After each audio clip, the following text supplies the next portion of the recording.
Eka Widiawati, NPM 2001020014. Nah, di video kali ini saya akan memberikan sedikit ilmu tentang parameter negara demokrasi, perkembangan demokrasi Indonesia, serta Islam dan demokrasi. Nah, apa saja sih parameter negara demokrasi itu? Yang pertama yaitu masalah pembentukan negara. Nah, proses pembentukan kekuasaan atau negara akan sangat menentukan bagaimana kualitas, watak, dan pola hubungan yang akan terbangun.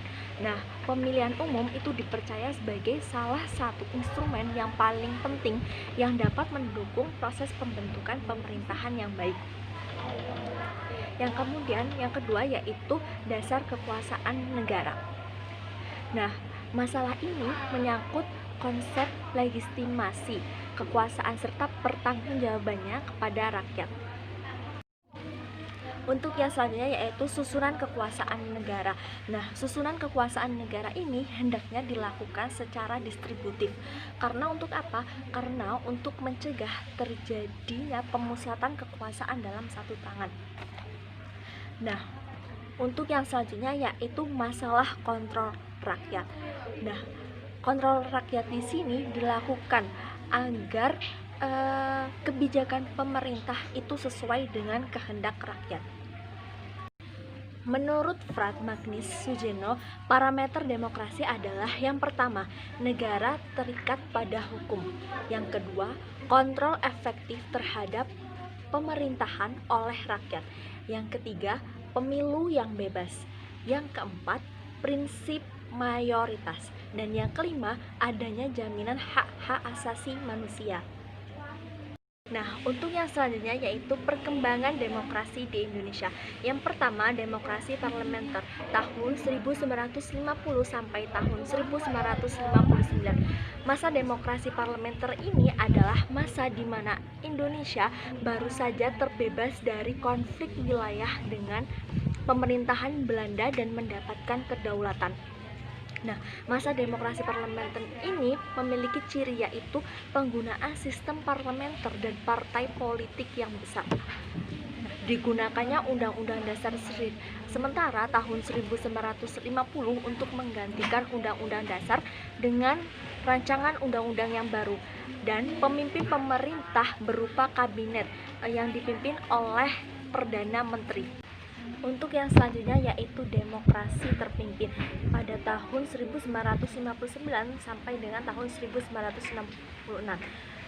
Nah, karena adanya dekret presiden tahun 1959 karena alasan tidak selesainya undang-undang baru, maka Presiden Soekarno itu menetapkan kembalinya Undang-Undang Dasar 1945 dan menetapkan demokrasi terpimpin, di mana Soekarno itu sebagai pemegang kekuasaan penuh negara.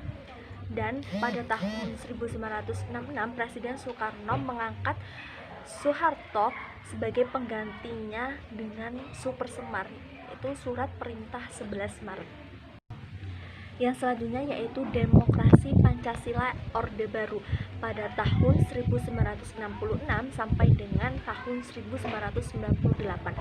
Pada era Orde Baru sudah mulai sejarah masa demokrasi Pancasila, namun terdapat sedikit penyimpangan akibat salah mengerti terhadap Pancasila, yaitu sila keempat, sehingga menganggap bahwa Pancasila hanya mengutamakan aktivitas di lembaga eksekutif saja.